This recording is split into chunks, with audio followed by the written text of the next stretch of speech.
Praise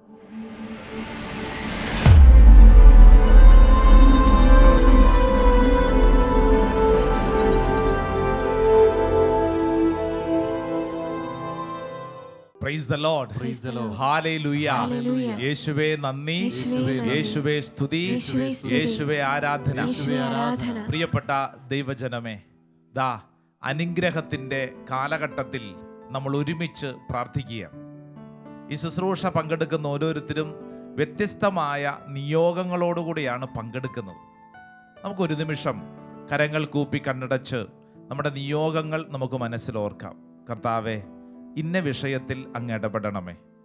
എൻ്റെ കുടുംബത്തിൽ ഇന്ന കാര്യത്തിൽ അങ്ങ് പ്രവർത്തിക്കണമേ.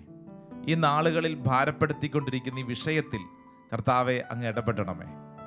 അത്ഭുതകരമായ ഒരു ദൈവകൃപ ഈ ശുശ്രൂഷ സമയത്ത് വെളിപ്പെടാൻ നമുക്ക് ഒരുമിച്ച് പ്രാർത്ഥിക്കാം.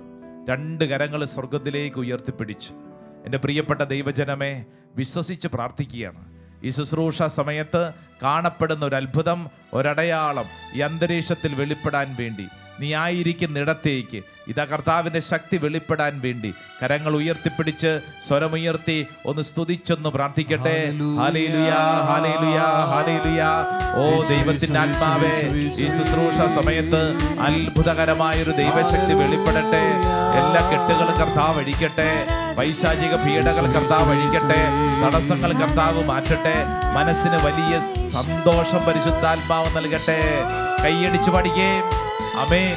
യെസ്. ആത്മാവാം ദൈവമേ വരണേ, എൻ്റെ ഉള്ളിൽ വസിക്കാൻ വരണേ. ആമേൻ, ആമേൻ. ആത്മാവാം ദൈവമേ വരണേ, എൻ്റെ ഉള്ളിൽ വസിക്കാൻ. രണ്ട് കരങ്ങൾ സ്വർഗത്തിലേക്ക് ഉയർത്തിപ്പിടിച്ച് എല്ലാവരും ആഗ്രഹിക്കട്ടെ. നിൽക്കുന്ന സ്ഥലത്തേക്ക് പരിശുദ്ധാത്മാവിന്റെ ശക്തി വെളിപ്പെടട്ടെ. നിങ്ങളിപ്പോൾ ആയിരിക്കുന്ന ഇടങ്ങളിൽ വലിയ ദൈവിക ഇടപെടലുകൾ സംഭവിക്കപ്പെടട്ടെ. മരവിച്ച മനസ്സുകളെ പരിശുദ്ധാത്മാവ് സ്പർശിക്കട്ടെ. പ്രാർത്ഥിക്കാൻ പറ്റാത്തവണ്ണം ഏതെങ്കിലും വിഷയത്തിൽ ഭാരപ്പെട്ടിരിക്കുന്നവരുണ്ടെങ്കിൽ കർത്താവേ, ഈ ശുശ്രൂഷ സമയത്ത് ആ വ്യക്തികളുടെ എല്ലാ കെട്ടുകളും അഴിക്കണമേ. പ്രാർത്ഥനാ വരം നൽകണമേ. ഭാരം മാറട്ടെ, ദുഃഖം മാറട്ടെ. പ്രാർത്ഥിക്കാനുള്ള കൃപ ഓരോ വ്യക്തിക്ക് ലഭിക്കട്ടെ. ഓർത്തോർത്തിരുന്ന് ദുഃഖിക്കുന്ന സ്വഭാവത്തെ കർത്താവ് എടുത്ത് മാറ്റട്ടെ. കരങ്ങൾ ഉയർത്തി സ്തുതിക്കുന്നു. യേശുവേ, സ്തുതിച്ച് പ്രാർത്ഥിക്കുന്നു. ഹല്ലേലൂയാ, ഹല്ലേലൂയാ, ഹല്ലേലൂയാ. യേശുവേ, ആരാധന, ആരാധന, ആരാധന, ആരാധന, ആരാധന, ആരാധന. ആമേൻ. ഹല്ലേലൂയാ, ഹല്ലേലൂയാ, ഹല്ലേലൂയാ, ഹല്ലേലൂയാ. ഹല്ലേലൂയാ, ഹല്ലേലൂയാ. Praise the Lord. Hallelujah, hallelujah, hallelujah. Praise the Lord. Hallelujah, hallelujah, hallelujah. Hallelujah. പ്രിയപ്പെട്ട സഹോദരങ്ങളെ, നിങ്ങളായിരിക്കുന്നിടങ്ങളിൽ വിശ്വസിക്കുക. ദൈവത്തിൻ്റെ ആത്മാവ് എന്നെ അത്രമേൽ സ്നേഹിക്കുന്നു. അതിൻ്റെ അടയാളമാണ് ഈ ശുശ്രൂഷയിൽ നമ്മൾ പങ്കെടുക്കുന്നത്. പ്രിയപ്പെട്ട സഹോദരങ്ങളെ, കർത്താവിൻ്റെ ആത്മാവ് അത്ഭുതകരമായി നമ്മൾ ഓരോരുത്തരെയും നയിച്ചുകൊണ്ടിരിക്കുകയാണ്. അതാണ് ഈ കിങ്ഡം ഓഫ് ഗോഡ് എന്ന ദൈവവചന ശുശ്രൂഷയുടെ ഏറ്റവും വലിയ പ്രത്യേകത. Praise the Lord. ഹല്ലേലൂയാ. പ്രിയപ്പെട്ടവരെ, ഈ കാലഘട്ടത്തിൽ പ്രത്യേകിച്ച് ഈശോ നമുക്ക് എന്തു നേടിത്തന്നു എന്നുള്ളൊരു ചോദ്യത്തിനുള്ള ഉത്തരം ലഭിക്കുന്ന കാലഘട്ടമാണ്. 1 യോഹന്നാൻ, ഒന്ന് ബൈബിൾ തുറന്നേ. 1 ജോൺ, യോഹന്നാൻ്റെ 1-ാം ലേഖനം 2-ാം അധ്യായം 2-ാം തിരുവചനം. അവൻ നമ്മുടെ പാപങ്ങൾക്ക് പരിഹാരബലിയാണ്, നമ്മുടെ മാത്രമല്ല ലോകം മുഴുവൻ്റെയും പാപങ്ങൾക്ക് എന്ന് പറഞ്ഞു കഴിഞ്ഞാൽ ഈശോ ഒരു പരിഹാര ബലിയാണ്. അതൊരു വലിയ മധ്യസ്ഥ പ്രാർത്ഥന ശുശ്രൂഷയും കൂടെ. അതാണ് നമ്മൾ പഠിക്കാൻ പോകുന്നത്. അതെങ്ങനെയാണ് മധ്യസ്ഥ പ്രാർത്ഥനയാവുന്നത്? ഇതായത് സ്വർഗസ്ഥനായ പിതാവിൻ്റെ പക്കൽ നിന്നും നമ്മുടെ പക്കലേക്ക് വന്ന് ഇതാ നമ്മുടെ മധ്യേ നിന്ന് നമുക്ക് വേണ്ടി പിതാവായ ദൈവത്തിൻ്റെ പക്കൽ നിന്ന് അനുഗ്രഹങ്ങൾ ചോദിച്ച് മേടിച്ച് നമുക്ക് നേടിത്തരുന്ന വലിയൊരു മധ്യസ്ഥനായി കർത്താവ് നമ്മുടെ മുമ്പിൽ നിൽക്കുകയാണ്. Praise the Lord. ഹല്ലേലൂയാ, ഹല്ലേലൂയാ. പ്രിയപ്പെട്ട സഹോദരങ്ങളെ, എസെക്കിയേലിന്റെ പ്രവചനം 22-ാം അധ്യായം 30-ാം തിരുവചനം, book of Ezekiel chapter 22 verse 30. ഇവിടെ ഇതാ ഈ പറഞ്ഞ പരിഹാര ബലിയുടെ മധ്യസ്ഥ പ്രാർത്ഥനയുടെ അഭിഷേകം എനിക്കും നിനക്കും ഈ കാലഘട്ടത്തിൽ ഉണ്ടായിരിക്കണമെന്ന് എസെക്കിയേൽ പ്രവാചകനിലൂടെ ഒരു കാര്യം ഓർമ്മപ്പെടുത്തുവാണ്. നമുക്കൊന്ന് വായിക്കാം. 22-ാം അധ്യായം 30-ാം തിരുവചനം. വചനം ഇങ്ങനെയാണ്: ഞാൻ ആ ദേശത്തെ നശിപ്പിക്കാതിരിക്കേണ്ടതിന് കോട്ട പണിയാനോ കോട്ടയുടെ വിള്ളലിൽ നിലയുറപ്പിക്കാനോ തയ്യാറുള്ള ഒരുവനെ അവരുടെ ഇടയിൽ ഞാൻ അന്വേഷിച്ചു. അല്ലേ? ഒരു ദേശം അല്ലെങ്കിൽ ഒരു കുടുംബം നശിക്കാതിരിക്കാൻ എന്താ? കോട്ട പണിയാൻ. അതിനു ചുറ്റും ഒരു കോട്ട വേണം. കോട്ട പണിയാൻ, അല്ലെങ്കിൽ കോട്ടയുടെ വിള്ളലിൽ നിലയുറപ്പിക്കാനോ തയ്യാറുള്ള, പൊട്ടി തകർന്നു വീഴുന്നൊരു കോട്ടയാണുള്ളത്. അതിന് പുതിയതായിട്ട് പണിയണം, അല്ലെങ്കിൽ ആ കോട്ടയുടെ വിള്ളലിൽ ഒരാൾ നിലയുറപ്പിക്കണം. അതായത് വചനം പറയുന്നത് നിന്നെ ദൈവം അന്വേഷിക്കുകയാണ്. എന്തിനു വേണ്ടി?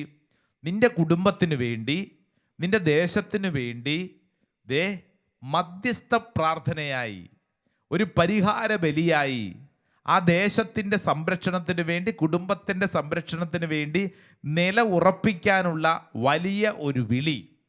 ഇതൊരു വലിയ ദൈവിക വിളിയാണ്.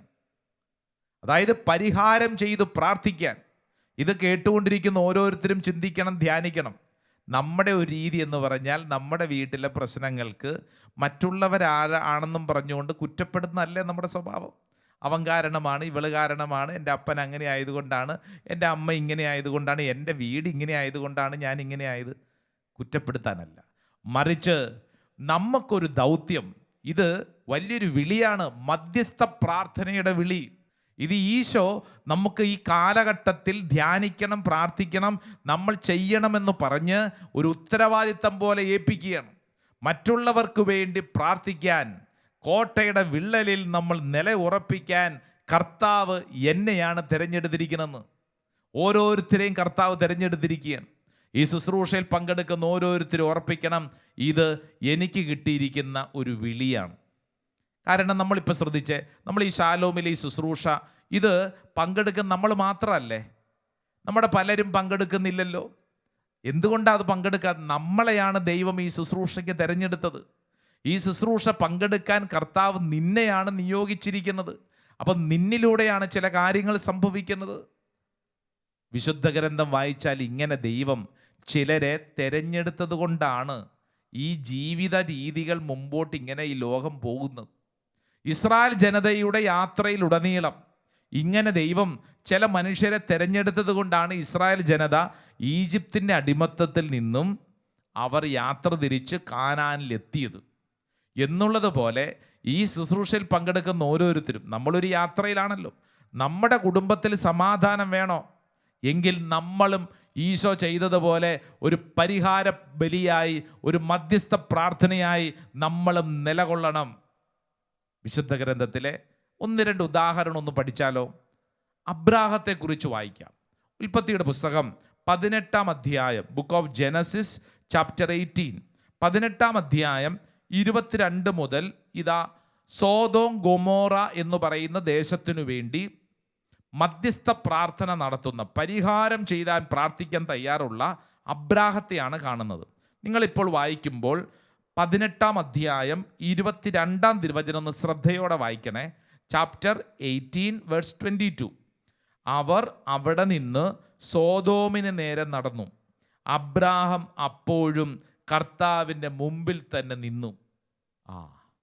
കർത്താവിൻ്റെ മുമ്പിൽ നിൽക്കുക. മുമ്പിൽ സോദോം ഗൊമോറ. ആ സോദോം ഗൊമോറ നശിപ്പിക്കാൻ കർത്താവ് പോകുമ്പോൾ അതിൻ്റെ മുമ്പിൽ നിൽക്കുന്ന അബ്രാഹം മനസ്സിലൊന്ന് കണ്ടേ എന്ന് പറഞ്ഞു കഴിഞ്ഞാൽ, അബ്രാഹം ദൈവത്തിൻ്റെ മുമ്പിൽ ശക്തമായിട്ട് നിലകൊള്ളുവാണ്. ഈ ദേശം നശിപ്പിക്കല്ലേ, നശിപ്പിക്കല്ലേ. പിന്നീട് അബ്രാഹവും ദൈവവും തമ്മിലുള്ള സംഭാഷണമൊക്കെയുണ്ട്. കൃത്യമായിട്ട് നമുക്കറിയാവുന്ന ചില കാര്യങ്ങൾ. അബ്രാഹം ദൈവത്തിൻ്റെ മുമ്പിൽ വിലപേശുകയാണ്. ഇത്ര പേരുണ്ടെങ്കിൽ നശിപ്പിക്കൂ, ഇത്ര പേരുണ്ടെങ്കിൽ എന്നൊക്കെ പറഞ്ഞുകൊണ്ട് യാചിക്കുന്ന രംഗം. അതിതാണ് ഒരു ദേശം നശിക്കാതിരിക്കാൻ, ഒരു കുടുംബം നശിക്കാതിരിക്കാൻ, ആ കുടുംബത്തിൽ നിന്ന്, ആ ദേശത്തിൽ നിന്ന് ചിലരൊക്കെ കർത്താവിൻ്റെ മുമ്പിൽ നിൽക്കാനുണ്ടാവണം. എല്ലാവരും സുഖിച്ച് ജീവിച്ചാൽ, എല്ലാവരും അവർക്ക് തോന്നിയതുപോലെ ജീവിച്ചു കഴിഞ്ഞാൽ ആ ദേശത്തിൻ്റെ, കുടുംബത്തിൻ്റെ നാശം പെട്ടെന്ന് സംഭവിക്കും. എന്നാൽ ആരെങ്കിലുമൊക്കെ ത്യാഗമെടുത്ത് പ്രാർത്ഥിക്കാനുള്ളത് കൊണ്ടാണ് ഒരു കുടുംബം, ഒരു ദേശം നിലനിൽക്കുന്നത്. നിങ്ങളിത് വായിച്ച് മുന്നോട്ട് വരുമ്പോൾ ശ്രദ്ധിക്കാവുന്ന അടുത്തൊരു വചനം കൂടെ പറയട്ടെ. ആ വചനഭാഗത്തിൻ്റെ അവസാനം 33-ാം തിരുവചനം, ചാപ്റ്റർ 18 വേഴ്സ് 33. അബ്രാഹത്തോട് സംസാരിച്ച് കഴിഞ്ഞപ്പോൾ കർത്താവ് അവിടെ നിന്ന് പോയി. കണ്ടല്ലോ, അതായത് അബ്രാഹാം മുമ്പിൽ നിൽക്കുക, സോദോം ഗൊമോറ നശിപ്പിക്കല്ലേ. പ്രിയപ്പെട്ടവരെ, സംസാരിച്ച് കഴിഞ്ഞപ്പോൾ കർത്താവ് അവിടെ നിന്ന് പോയി എന്ന് പറഞ്ഞാൽ ദൈവം തൻ്റെ തീരുമാനങ്ങളിൽ പോലും മാറ്റം വരുത്തും. എപ്പോൾ? മധ്യസ്ഥ പ്രാർത്ഥന പരിഹാരം ചെയ്യാൻ ആരെങ്കിലും ഉണ്ടെങ്കിലുണ്ടല്ലോ, അവിടെ നിന്ന് കർത്താവ് തൻ്റെ തീരുമാനങ്ങളിൽ പോലും മാറ്റം വരുത്തും. നമ്മളൊന്ന് ആലോചിച്ച് നോക്കിയേ, ദൈവ തീരുമാനങ്ങളിൽ പോലും മാറ്റം വരുത്താൻ കഴിവുള്ള വ്യക്തികളാണ് പറയുന്ന ഞാനും കേൾക്കുന്ന നിങ്ങളും. എക്സെപ്ഷൻസ് ഒന്നുമില്ല കേട്ടോ. എല്ലാവരും ശ്രദ്ധിച്ചോണം. ഇത് നമുക്ക് ലഭിച്ചിരിക്കുന്ന ഒരു വലിയ വിളിയാണ്. നമ്മിലൂടെ സംഭവിക്കപ്പെടേണ്ട ഒരു കാര്യം. വചനത്തിൻ്റെ തൊട്ടടുത്ത വചനം ഇങ്ങനെയാണ്, അബ്രാഹവും സ്വന്തം ദേശത്തേക്ക് മടങ്ങി. കണ്ടോ, അതായത് ദൈവം ഒരു ദേശത്തെ നശിപ്പിക്കാൻ വന്നു, അബ്രാഹം മുമ്പിൽ നിന്ന് അത് തടഞ്ഞു, മധ്യസ്ഥ പ്രാർത്ഥന, പരിഹാര പ്രാർത്ഥന നടത്തി. പിന്നീട് കാണുന്നത് അബ്രാഹം അബ്രാഹത്തിൻ്റെ വഴിക്കും ദൈവം ദൈവത്തിൻ്റെ വഴിക്കും എന്ന് പറഞ്ഞു കഴിഞ്ഞാൽ, നമ്മുടെ കുടുംബത്തിന് വേണ്ടി, നമ്മുടെ ദേശത്തിന് വേണ്ടി, നിങ്ങളിപ്പോൾ ജോലി ചെയ്യുന്ന സ്ഥലത്ത് അവിടെ വലിയ പ്രശ്നങ്ങൾ, എന്ത് ചെയ്യണം? മധ്യസ്ഥ പ്രാർത്ഥന, പരിഹാര പ്രവൃത്തി ചെയ്യാനുള്ള ഒരു താല്പര്യം ഉണ്ടാവണം. പരിഹാര പ്രവൃത്തി അങ്ങനെ ചെയ്യാൻ നമ്മൾ താല്പര്യപ്പെടുന്നതനുസരിച്ച് നമ്മുടെ മുമ്പിൽ അത്ഭുതകരമായ ദൈവിക പ്രവൃത്തികൾ വെളിപ്പെടാൻ തുടങ്ങും. മോശയെക്കുറിച്ചൊരു വചനഭാഗമുണ്ട്. മോശ, പുറപ്പാട് പുസ്തകം അതിൻ്റെ 32-ാം അധ്യായം 11-12 തിരുവചനം ഒന്ന് വായിച്ചാലോ? ബുക്ക് ഓഫ് എക്സോഡസ് ചാപ്റ്റർ 32, 12-ാം അധ്യായം അതിൻ്റെ 11-ാം തിരുവചനം ഇങ്ങനെയാണ്. മോശ ദൈവമായ കർത്താവിനോട് കാരുണ്യം യാചിച്ചുകൊണ്ട് പറഞ്ഞു, കർത്താവേ, വലിയ ശക്തിയോടും കരബലത്തോടും കൂടെ അങ്ങു തന്നെ ഈജിപ്തിൽ നിന്നും പുറത്തു കൊണ്ടുവന്ന അങ്ങയുടെ ജനത്തിനെതിരെ അവിടുത്തെ ക്രോധം ജ്വലിക്കുന്നത് എന്ത്? ദൈവമേ, അങ്ങ് ഈ ജനത്തോട് കരുണയുണ്ടാകണമെന്ന്. ഇസ്രായേൽ ജനതയെക്കുറിച്ചാണ്. അവരുടെ സ്വഭാവം നമുക്കറിയാമല്ലോ. ഒരു നന്ദിയില്ലാത്ത ഗ്രൂപ്പാണ്. എന്തെല്ലാം ദൈവം ചെയ്തു കൊടുത്താലും ഈ ഇസ്രായേൽ ജനത എപ്പോഴും പരാതിയും പിറുപിറുപ്പും. നമ്മുടെ സ്വഭാവം അങ്ങനെ തന്നെ. അപ്പോൾ മോശയുണ്ടല്ലോ, മോശ ഈ ഇസ്രായേൽ ജനതയ്ക്ക് വേണ്ടി ദൈവത്തിനു മുമ്പിൽ മധ്യസ്ഥ പ്രാർത്ഥന, ഒരു പരിഹാര പ്രാർത്ഥനയായിട്ട് മാറിയിരിക്കുക. ഇത് വായിച്ചു നോക്കിക്കേ, മുമ്പോട്ട് വായിച്ചു നോക്കാം. അതിൻ്റെ 12-ാം തിരുവചനത്തിൻ്റെ അവസാനത്ത്, അവിടുത്തെ ഉഗ്രകോപം കൈവെടിയണമേ, അങ്ങയുടെ ജനത്തിനെതിരായുള്ള തീരുമാനത്തിൽ നിന്ന് പിന്തിരിയണമേ. ദൈവത്തിനു മുമ്പിൽ മോശ വലിയൊരു മധ്യസ്ഥ പ്രാർത്ഥന, പരിഹാര പ്രാർത്ഥനയാണ്. പിന്നീട് നമ്മൾ കൃത്യമായിട്ട് വായിച്ച വചനഭാഗമാണ് 17-ാം അധ്യായം, പുറപ്പാട് പുസ്തകം 17-ാം അധ്യായം. ഇത് അമലേക്കിരുമായിട്ടുള്ള യുദ്ധത്തിൽ മധ്യസ്ഥ പ്രാർത്ഥന എന്ന് പറഞ്ഞാൽ ദൈവ തീരുമാനങ്ങളെപ്പോലും മാറ്റിമറിക്കാൻ കഴിവുള്ളതാണ് പരിഹാര പ്രാർത്ഥന, മധ്യസ്ഥ പ്രാർത്ഥന. ഈ കാലഘട്ടത്തിൽ ഞാനും നിങ്ങളും വളരേണ്ട ഒരു വിളിയെക്കുറിച്ചാണ് തിരുവചനം ഓർമ്മപ്പെടുത്തുന്നത്. പഴയ നിയമത്തിലെ ഒരു സുന്ദരമായൊരു കുഞ്ഞു പുസ്തകമാണ് എസ്രാ നെഹമിയ എന്ന പുസ്തകം. അതിൽ നെഹമിയ പ്രവാചകനെ കുറിച്ച് പറയും. നെഹമിയ പ്രവാചകൻ, നെഹമിയയുടെ പുസ്തകം അതിൻ്റെ 1-ാം അധ്യായം 3-4 തിരുവചനം. Book of Nehemiah chapter 1 verse 3 and 4 വചനത്തിൽ ഇങ്ങനെ പറയുന്നു. അവർ പറഞ്ഞു, പ്രവാസത്തെ അതിജീവിച്ച് ദേശത്ത് കഴിയുന്നവർ കഷ്ടതയിലും അപമാനത്തിലുമാണ്. ജെറുസലേം മതിലുകൾ തകർന്ന് കവാടം അഗ്നിക്കിരയായി അതേപടി കിടക്കുന്നു. 4-ാം വചനം, ഇത് കേട്ട് ഞാൻ നിലത്തിരുന്ന് കരഞ്ഞു, ദിവസങ്ങളോളം വിലപിക്കുകയും ഉപവസിക്കുകയും ചെയ്തു. സ്വർഗസ്ഥനായ ദൈവത്തിൻ്റെ സന്നിധിയിൽ ഞാൻ പ്രാർത്ഥിച്ചു. നെഹമിയയെക്കുറിച്ച് വചനം പറയുന്നു, ഓർസലേം നഗരത്തിൻ്റെ തെരുവുകൾ ഇതാ മലിനപ്പെട്ട് കിടക്കുന്നത് കണ്ട് ഈ നെഹമിയ എന്ത് ചെയ്തു? നിലത്തിരുന്ന് വിലപിച്ച് ഉപവസിച്ച് പ്രാർത്ഥിച്ചു, സ്വർഗസ്ഥനായ പിതാവിൻ്റെ കാരുണ്യം യാചിച്ചു. ഇങ്ങനെ നമ്മുടെ ദേശത്തിന് വേണ്ടി, കുടുംബത്തിന് വേണ്ടി പ്രാർത്ഥിക്കാനുള്ള ഒരു മനസ്സ് എനിക്കും നിനക്കും ഉണ്ടാവണം. അങ്ങനെ ഉണ്ടായാൽ എന്ത് സംഭവിക്കും? കർത്താവ് പറയാണ്, നമ്മുടെ ജീവിതത്തിൻ്റെ ഒരു നിയോഗം പൂർത്തീകരിക്കപ്പെടും. ഇത് കേട്ടുകൊണ്ടിരിക്കുന്ന എൻ്റെ പ്രിയപ്പെട്ട കുടുംബമേ, നിങ്ങളുടെ കുടുംബത്തിൽ എന്താ അവസ്ഥ? എല്ലാവരും അങ്ങോട്ടും ഇങ്ങോട്ടും കുറ്റം പറഞ്ഞുകൊണ്ടിരിക്കുകയാണോ? അങ്ങനെ ഇരുന്ന് കഴിഞ്ഞാൽ അങ്ങനെ ഇരിക്കുകയുള്ളൂ. എന്നാൽ മറ്റുള്ളവർക്ക് വേണ്ടി പ്രാർത്ഥിക്കാൻ, പരിഹാരം ചെയ്യാൻ നമ്മളൊരു തീരുമാനമെടുക്കുമ്പോൾ നമ്മുടെ നിലപാടിലൂടെ അത്ഭുതകരമായ കാര്യങ്ങൾ സംഭവിക്കപ്പെടും. അങ്ങനെയാണ് ജോബ് അനുഗ്രഹം തിരിച്ചു പിടിച്ചത്. എങ്ങനെയാണ് ജോബ് തിരിച്ചു പിടിച്ചത്? ജോബ് എപ്പോഴും എൻ്റെ കാര്യം, എൻ്റെ കാര്യം, എൻ്റെ കാര്യം അങ്ങനെ ചിന്തിച്ചിരുന്ന ഒരു വ്യക്തിയുടെ ജീവിതത്തിൽ പല പല ജീവിത അനുഭവങ്ങളും, അല്ലേ, പിശാച് അവിടെ കിടന്ന് വേട്ടയാടി വേട്ടയാടി വേട്ടയാടി. എന്നാൽ ജോബിൻ്റെ പുസ്തകം 42 അധ്യായം 10 തിരുവചനം ഒന്ന് വായിച്ചേ. Book of Job chapter 42 verse 10. ജോബിൻ്റെ ഒരു നിലപാട് നമ്മളൊന്ന് ശ്രദ്ധിച്ചണം. 42 അധ്യായത്തോടുകൂടി ജോബിൻ്റെ പുസ്തകം അവസാനിക്കുകയാണ്. അവസാനിക്കുന്നതിന് മുമ്പ് ദൈവജനമേ നിങ്ങൾ അറിഞ്ഞിരിക്കണം എന്നാഗ്രഹിച്ചുകൊണ്ട് ഒരു കാര്യം എഴുതി വെച്ചിട്ടുണ്ട്. 42 അധ്യായം അതിൻ്റെ 10 തിരുവചനം. ജോബ് തൻ്റെ സ്നേഹിതന്മാർക്ക് വേണ്ടി പ്രാർത്ഥിച്ചപ്പോൾ അവനുണ്ടായിരുന്ന ഐശ്വര്യം കർത്താവ് തിരികെ കൊടുത്തു, അവിടുന്ന് അത് ഇരട്ടിയാക്കി കൊടുത്തു. കണ്ടോ? എപ്പോഴാണോ പരിഹാരം ചെയ്യാൻ മധ്യസ്ഥ പ്രാർത്ഥന പോലെ മറ്റുള്ളവർക്ക് വേണ്ടി പ്രാർത്ഥിക്കാൻ തുടങ്ങിയത്, വചനം പറയാണ്, നഷ്ടപ്പെട്ടതെല്ലാം തിരികെ കൊടുത്തു, ഇരട്ടിയാക്കി കൊടുത്തുന്നു. എൻ്റെ പ്രിയപ്പെട്ട സഹോദരങ്ങളെ, ഈ ശുശ്രൂഷയിൽ പങ്കെടുക്കുന്ന ഓരോരുത്തർക്കും കർത്താവ് നൽകുന്നൊരു കൃപയാണ്. നിന്റെ കുടുംബത്തിൽ അഭിഷേകം ഇരട്ടിയാവണമെങ്കിൽ, അത്ഭുതങ്ങളും അടയാളങ്ങളും അനുഭവിക്കുന്നത് കാണണമെങ്കിൽ എന്ത് വേണമെന്നറിയോ? നമ്മളും ഇതുപോലെ പരിഹാരം ചെയ്യാൻ, മധ്യസ്ഥ പ്രാർത്ഥനയുടെ പോരാളികളായി ഉയർത്താൻ ദൈവം ആഗ്രഹിക്കുന്നു. ഇതിൻ്റെ മറ്റൊരു പ്രത്യേകത പറയട്ടെ. ഈ പരിഹാരം ചെയ്യുന്ന വ്യക്തിക്കുണ്ടല്ലോ, മധ്യസ്ഥ പ്രാർത്ഥന ചെയ്യുന്ന വ്യക്തിക്ക് ഈ ലോകത്തുള്ള എല്ലാ കാര്യങ്ങളെയും മറ്റൊരു കണ്ണുകളോടുകൂടെ കാണാൻ പറ്റും. അതായത് നമ്മുടെ ജീവിതത്തിലുണ്ടെന്ന എല്ലാ പ്രശ്നങ്ങളെയും മറ്റൊരു ആത്മീയ ദർശനത്തിൽ കാണാൻ പറ്റും. അധിക നാളായിട്ടില്ല, ഒരു കൺവെൻഷന് വേണ്ടി ഒരു സ്ഥലത്ത് ചെന്നപ്പോൾ കൺവെൻഷൻ തുടങ്ങുന്നതിന് തൊട്ട് മുമ്പ് വലിയ മഴക്കാറ്, മഴ ഇപ്പം പെയ്യും.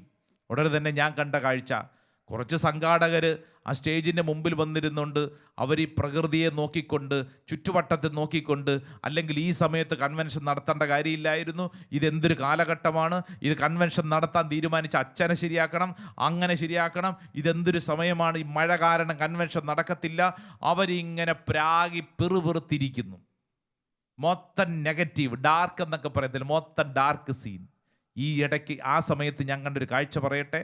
കുറച്ച് സഹോദരങ്ങൾ സ്റ്റേജിൻ്റെ പുറകിൽ വന്ന് 2 കരങ്ങൾ സ്വർഗത്തിലേക്ക് ഉയർത്തിപ്പിടിച്ചുകൊണ്ട് ശക്തമായ പ്രാർത്ഥന. ഒരു 5-10 മിനിറ്റ് കഴിഞ്ഞപ്പോൾ അന്തരീക്ഷം മാറി.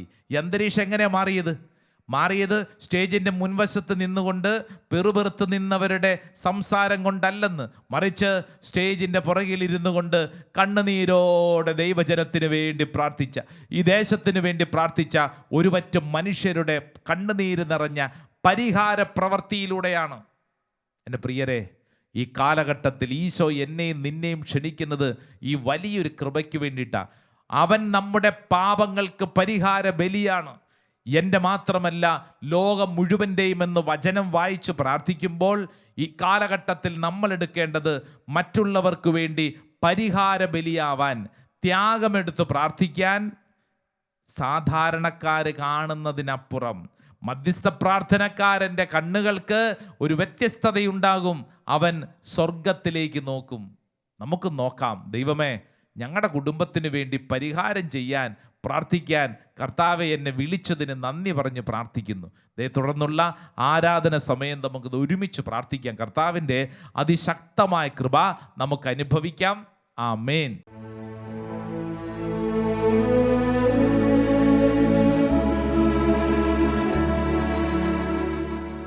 പരിശുദ്ധ പരമ ദിവ്യകാരുണ്യമേ, എന്നേരവും സ്തുതി ആരാധന. പരിശുദ്ധ പരമ ദിവ്യകാരുണ്യമേ, എന്നേരവും സ്തുതി ആരാധന. പരിശുദ്ധ പരമ ദിവ്യകാരുണ്യമേ, എന്നേരവും സ്തുതി ആരാധന. രണ്ട് കരങ്ങൾ സ്വർഗത്തിലേക്ക് ഉയർത്തിപ്പിടിച്ച് ആരാധന കർത്താവേ, സ്തുതി കർത്താവേ, മഹത്വം കർത്താവേ. ദൈവമേ, ഈ ആരാധനയിൽ പങ്കെടുക്കുന്ന ദൈവജനത്തിന്റെ മേൽ അത്ഭുതകരമായ ദൈവശക്തി വെളിപ്പെടട്ടെ. കർത്താവിന്റെ ആത്മാവ് ഓരോ വ്യക്തിയിലും പ്രവർത്തിക്കട്ടെ. കർത്താവേ, ലോകമെമ്പാടുമുള്ള ദൈവജനത്തിന്റെ മേൽ ഈ സമയം ഒരു മധ്യസ്ഥ പ്രാർത്ഥന പോലെ ഈ പരിശുദ്ധ ആരാധനയുടെ മുമ്പിൽ പ്രാർത്ഥിക്കുന്നു. കർത്താവിന്റെ സ്നേഹം വെളിപ്പെടട്ടെ. രോഗപീഠകളിലൂടെ കടന്നു പോകുന്നവർ സൗഖ്യം പ്രാപിക്കപ്പെടട്ടെ. മാനസിക ദുഃഖങ്ങളുള്ളവര് ഈ സമയം സൗഖ്യം പ്രാപിക്കപ്പെടട്ടെ. ഓരോ വ്യക്തിയും വിശ്വസിക്കുക. നിങ്ങളുടെ ജീവിതത്തിന്റെ അവസ്ഥ എന്താണോ ആ അവസ്ഥയിലേക്ക് കർത്താവ് ഇടപെടുന്നു. പരീക്ഷ എഴുതുന്ന കുട്ടികൾ കർത്താവിന്റെ ശക്തി പ്രാപിക്കപ്പെടുന്നു. കർത്താവിന്റെ ശക്തി ഓരോ വ്യക്തികളിലേക്കും കുടുംബങ്ങളിലേക്കും ജീവിത അനുഭവങ്ങളിലേക്ക് നിറയട്ടെ. ഭാര്യ ഭർത്താക്കന്മാരിലേക്ക് പരിശുദ്ധാത്മാവ് നിറയട്ടെ. മക്കളിലേക്ക് പരിശുദ്ധാത്മാവ് നിറയട്ടെ. ആശുപത്രി രോഗികളായിരിക്കുന്നവരിലേക്ക് പരിശുദ്ധാത്മാവ് നിറയട്ടെ. ഗർഭിണികളായിരിക്കുന്നവരിലേക്ക് പരിശുദ്ധാത്മാവ് നിറയട്ടെ. സാമ്പത്തിക ഞെരുക്കത്തിൽ കഴിയുന്നവരിലേക്ക് പരിശുദ്ധാത്മാവ് നിറയട്ടെ. അയൽപക്ക ബന്ധങ്ങളിൽ അസ്വസ്ഥത കഴിയുന്നവരിലേക്ക് പരിശുദ്ധാത്മാവ് നിറയട്ടെ. സ്നേഹം ലഭിക്കുന്നില്ല, ഒറ്റപ്പെട്ട് ജീവിക്കുന്നു, അപ്രകാരമുള്ള അവസ്ഥയിലേക്ക് പരിശുദ്ധാത്മാവ് നിറയട്ടെ. എത്ര പ്രാർത്ഥിച്ചിട്ടും ദൈവം എൻ്റെ പ്രാർത്ഥന കേൾക്കുന്നില്ല എന്ന് ചിന്തിക്കുന്ന അവസ്ഥയിലേക്ക് പരിശുദ്ധാത്മാവ് നിറയട്ടെ. ഓരോ വ്യക്തികളിലേക്കും പരിശുദ്ധാത്മാവ് നിറയണം. ഹല്ലേലൂയാ, ഹല്ലേലൂയാ, ഹല്ലേലൂയാ, ഹല്ലേലൂയാ. യേശുവേ, ആരാധന, ആരാധന, ആരാധന. Praise the Lord. ഹല്ലേലൂയാ. പ്രിയപ്പെട്ട ദൈവജനമേ, യേശു നമുക്ക് വേണ്ടി ഒരു പരിഹാര ബലിയായതുപോലെ നമ്മളെല്ലാവരും ദൈവസന്നിധിയിൽ ശക്തമായ ഒരു തീരുമാനത്തിലാണ്. നമ്മളും യേശുവിനെ പോലെ മറ്റുള്ളവർക്ക് വേണ്ടി ഒരു പരിഹാര ബലിയാവാൻ, ഒരു മധ്യസ്ഥ പ്രാർത്ഥന അഭിഷേകത്തിൽ ജ്വലിക്കാനുള്ള വലിയ കൃപ. ഇത് അത്ര എളുപ്പമല്ല. നമ്മുടെ കുടുംബത്തിന് വേണ്ടി നീ ഒരു പരിഹാര ബലിയാവാൻ, ഒരു മധ്യസ്ഥ പ്രാർത്ഥന പോരാളിയാവാൻ നിന്നെ കൊണ്ട് പറ്റുമോ? ഇതാ, ഈ ശുശ്രൂഷയിൽ നീ പങ്കെടുക്കുന്നത് തന്നെ നിനക്ക് അപ്രകാരം ഒരു വിളി ലഭിച്ചിട്ടുണ്ട് എന്നുള്ള ഓർമ്മപ്പെടുത്തലാണ്. ഒരുപക്ഷെ നീ ചിന്തിക്കും, എനിക്കതിന് യോഗ്യതയുണ്ടോ, എനിക്കതിന് കഴിവുണ്ടോ? യോഗ്യതയും കഴിവും ഒക്കെ തമ്പുരാൻ കർത്താവാണ് ഏറ്റെടുക്കുന്നത്. അബ്രാഹം ഒരു മധ്യസ്ഥ പ്രാർത്ഥന വില്ലാളി പോരാളിയായി ദൈവത്തിൻ്റെ മുമ്പിൽ നിന്നതുകൊണ്ടാണ് സോദോം ഗൊമോറ എന്ന് പറയുന്ന ദേശം അനുഗ്രഹിക്കപ്പെട്ടത്. മോശ ദൈവത്തിന് മുമ്പിൽ ഒരു മധ്യസ്ഥ പ്രാർത്ഥന പോരാളിയായി നിന്നതുകൊണ്ടാണ് ഇസ്രായേൽ ജനത വിജയത്തിലേക്ക് എത്തിയത്. യഹോഷാഫാത്ത് എന്ന് പറയുന്ന രാജാവ് ജനത്തെ മുഴുവൻ ഉപവസിക്കുകയും പ്രാർത്ഥിപ്പിക്കുകയും ചെയ്തതുകൊണ്ടാണ് ആ ദേശം അനുഗ്രഹിക്കപ്പെട്ടത്. വിശുദ്ധ ഗ്രന്ഥത്തിൽ ഓരോ ഉദാഹരണങ്ങളും നമ്മളെ പഠിപ്പിക്കുന്ന കാര്യം, ആരെങ്കിലുമൊക്കെ ത്യാഗമെടുത്ത് പ്രാർത്ഥിച്ചെങ്കിലേ ഒരു വീട്, ഒരു ദേശം അനുഗ്രഹിക്കപ്പെടുകയുള്ളൂ. ഒന്ന് കരങ്ങൾ കൂപ്പി കണ്ണടച്ച് ചിന്തിച്ചേ, എൻ്റെ കുടുംബത്തിൻ്റെ അവസ്ഥ എന്താണ്? ഒരുപക്ഷെ കുറ്റം പറഞ്ഞും മറ്റുള്ളവർ കാരണമാണ് ഞാൻ ഇങ്ങനെ സഹിക്കുന്നതെന്ന് പറഞ്ഞ് നീ മറ്റുള്ളവരിൽ നിന്റെ ജീവിതത്തിൻ്റെ എല്ലാ പരാജയവും അവരുടെ തോളിൽ വെച്ചുകൊണ്ട് ചിന്തിക്കുകയാണ്. ഇതാ ഈശോ നിന്നോട് പറയുന്നു, മറ്റുള്ളവർ എങ്ങനെ പെരുമാറുന്നുവെന്നുള്ളതല്ല, മറിച്ച് നീ എങ്ങനെ പെരുമാറുന്നുവെന്നുള്ളതാണ് പ്രധാനപ്പെട്ട കാര്യം. കർത്താവേ, എൻ്റെ സ്വഭാവ രീതികളിൽ ഒരു വിശുദ്ധീകരണം വേണം. കർത്താവേ, അങ്ങ് എന്നിൽ അത്ഭുതകരമായിട്ട് പ്രവർത്തിക്കണം. ഓരോ വ്യക്തിയും ഇതിനു വേണ്ടി ആഗ്രഹിക്കുക. കർത്താവേ, അങ്ങ് എന്നിൽ അത്ഭുതകരമായിട്ട് പ്രവർത്തിക്കണേ. മറ്റുള്ളവർക്ക് വേണ്ടി ത്യാഗമെടുത്ത് പ്രാർത്ഥിക്കാൻ ഞാൻ ആഗ്രഹിക്കുന്നു. രണ്ട് കരങ്ങളും കുരിശാകൃതിയിലൊന്ന് വിരിച്ചു പിടിച്ച്, നിങ്ങളായിരിക്കുന്ന ഇടങ്ങളിൽ രണ്ട് കരങ്ങൾ ഇങ്ങനെ വിരിച്ചു പിടിച്ച് ഓരോ വ്യക്തിയും നിങ്ങളുടെ ജീവിതത്തെ ഈശോയുടെ മുമ്പിൽ സമർപ്പിച്ച്, ഈശോയെ, എന്നെ തന്നെ ഞാൻ സമർപ്പിക്കുന്നു. കർത്താവേ, എന്നിലേക്ക് ഒരു അത്ഭുത ശക്തി വെളിപ്പെടണം. ആഗ്രഹിച്ച് പ്രാർത്ഥിക്കട്ടെ. ആഗ്രഹിക്കുന്ന വ്യക്തികൾക്കാണ് അത് അനുഭവിക്കാൻ സാധിക്കുന്നത്. ആ കരങ്ങൾ എങ്ങനെ വിരിച്ചു പിടിച്ച്, കർത്താവേ, എൻ്റെ കുടുംബത്തിന് വേണ്ടി, എൻ്റെ ജീവിതത്തിൻ്റെ അവസ്ഥകളിൽ ഞാൻ ഒരു മധ്യസ്ഥ പ്രാർത്ഥനയായി, ഇതാ ഒരു പരിഹാര ബലിയായി ഞാൻ സമർപ്പിക്കുന്നു. ഒന്ന് കർത്താവിൻ്റെ മുമ്പിൽ സ്തുതിച്ചേ. ഈ സ്തുതിപ്പ് നിന്റെ മേലും നിന്റെ ജീവിതത്തിന്റെ മേലും ഒരു ആശീർവാദത്തിന്റെ കൃപയാണ്. കൃപയാൽ നിറയപ്പെടട്ടെ. ഒരു പുത്തൻ അഭിഷേകമായിട്ട് നിറയപ്പെടട്ടെ. ഓരോ വ്യക്തിയുടെ മേലും നിറയപ്പെടട്ടെ. ഈ ആശീർവാദം സ്വീകരിക്കുമ്പോൾ നീ വിശ്വസിക്കുക, എൻ്റെ മേലും എൻ്റെ ജീവിതത്തിന്റെ മേലും കർത്താവ് നൽകുന്ന കൃപയാണ്. വിശ്വസിച്ച് ഈശോയുടെ നേരെ നോക്കി ആ കരങ്ങൾ ഇങ്ങനെ വിരിച്ചു പിടിച്ച് ഒന്ന് സ്തുതിച്ച് പ്രാർത്ഥിച്ചോ. നിൻ തിരുരക്തത്താൽ കഴുകണമേ ഈശോ, നിൻ തിരുഹിതമെന്നിൽ നിറവേറ്റണമേ ഈശോ. നിൻ തിരുരക്തത്താൽ കഴുകണമേ ഈശോ. നിൻ തിരുഹിതമെന്നിൽ നിറവേറ്റണമേ ഈശോ. പാവനാത്മാവാൽ നിറയ്ക്കണമേ ഈശോ. പാപഭാരങ്ങൾ അകറ്റണമേ ഈശോ. പാവനാത്മാവാൽ നിറയ്ക്കണമേ ഈശോ. പാപഭാരങ്ങൾ അകറ്റണമേ ഈശോ. നിൻ തിരുരക്തത്താൽ കഴുകണമേ ഈശോ. നിൻ തിരുഹിതമെന്നിൽ നിറവേറ്റണമേ ഈശോ.